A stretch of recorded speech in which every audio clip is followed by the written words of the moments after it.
was part of Monty Python, and he wrote some of these sketches that are making fun of, gay or trans or anything like that. And so for these people to get offended by it, that's almost like spitting at Graham's face. Yeah. And it's like, you shouldn't sit there and get offended by these sketches when it was written by a gay person. Well, and it's really hilarious nowadays because if you talk to like an older gay person, they're just sort of like, we did all of the fighting. Yeah. And now we're being told that we didn't do it right, or, that we didn't go far enough, or that we're sellouts. And it's like, I was the one who was getting arrested, and now you guys get to just bitch on TikTok and... Yeah, you get a bitch on TikTok, YouTube, X or for things Twitter that, or whatever. For things that, like, not that long ago would have ruined somebody's life. Yeah, it was 10, 20, 30 years ago. Seriously, there were people getting killed, not even that long ago, just for being gay. Like, it wasn't even that long ago when we couldn't even have gays in the military. Don't ask, don't tell. That was, I was a kid when that was a thing. Yeah, it was still a thing, up until, I graduated. There were things that, there were things that were still in place, that these people just aren't understanding. That, yes, fight for rights, always. But don't sit there and take the credit away from the people who have been fighting longer than you. Well, it's like when when you hear, there's a great clip on YouTube where Jennifer Lawrence is being interviewed. I remember when I was doing Hunger Games, nobody had ever put a woman in the lead of an action movie because it wouldn't work. You never put a woman in an action movie, and this was the first time. And it's like, Kill Bill was like not that long ago. Alien was 1979. Catwoman and Wonder Woman. All of these things, but she's like, well, yeah, but that's from a long time ago. I'm talking about that didn't exist because I wasn't there for it. Well, I can't stand her. She is. I can't either. She's so arrogant and ignorant and so just. She has her blinders on.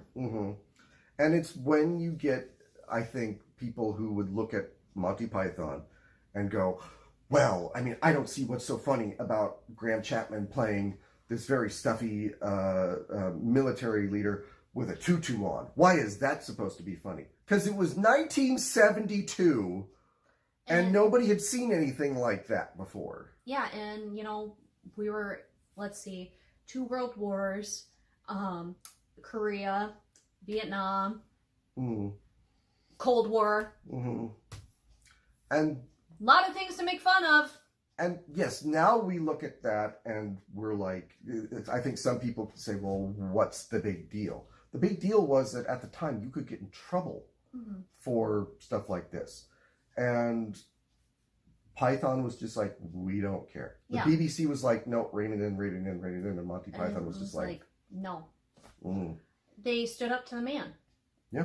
And, that's the one thing that I love about Monty Python is as silly and as, chaotic as some of their sketches could be, they still did whatever the fuck they wanted to do because they could, basically were like, no, we're gonna do it. And that leads us neatly into what I think our closing segment should be. What is your favorite Monty Python sketch? My favorite Monty Python sketch. Oh no.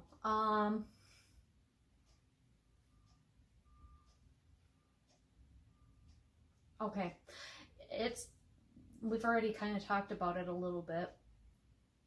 So there's 2. Okay. The spam sketch. Have you got anything without spam in it? Well, spam, egg, sausage and spam. There's not got much spam in it. I don't want any spam. Why can't you have egg, bacon, spam and sausage? That's got spam in it. Not as much as spam, egg, sausage and spam. And then the lumberjack sketch. He puts on women's clothing and hangs around in bars. He's a lumberjack and he's all day. He sits all night and he works all day. I like the spam sketch because I love when the waitress comes out and just goes, "We got spam! Spam, spam, spam!" And it's just so chaotic because they're just sitting there and being like, "Well, what do you got to eat?" Spam! Just very straight face, just sitting there, just spam! All we have is spam! And that would be me as a waitress. Just like, this is all we have. If you don't like it, get the fuck out. And then I've already talked a little bit about why I love the lumberjack sketch. What about you? I mean, if we're going for the big ones, like I mentioned before, I think that the slapping with fish is that will make me giggle every time. I do love Ministry of Silly Walks for how Cleese reacts to it. But if I had one that just always stood out to me that nobody seems to ever talk about, it's Michael Palin and Eric Idle, and they're two court barristers. And they're walking down the hall with their stuffy robes and their powdered wigs. Oh, I've had such a morning in the High Court. I could stamp my little feet the way those QCs carry on. Don't I know it, though? Objection here, objection there. That nice policeman gave his evidence so well. Beautiful speaking voice. Well, after a bit, all I could do was bang my little gavel. It's so unexpected when they do, like, when I'm watching it, I was like, I don't know where this is going. And then they did that, and it was just like, oh, fuck. I love it.